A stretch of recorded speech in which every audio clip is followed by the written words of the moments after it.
And when you dip in glue, only dip a little bit like this, okay?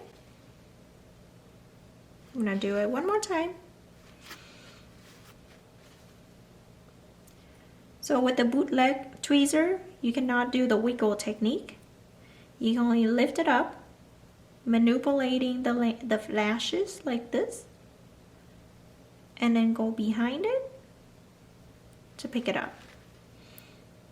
Dip just a tiny bit, otherwise the glue will shoot up and you will lose your fan. The fan becomes so skinny and they don't fan out anymore. With the bootleg tweezer, there's also another technique. You lift up the lashes halfway, okay?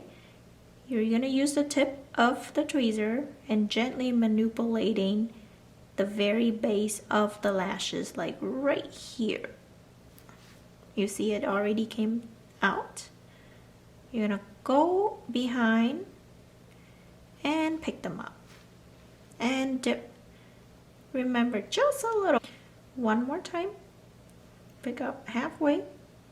Go at the very base, manipulating them, and then go behind and pick them up.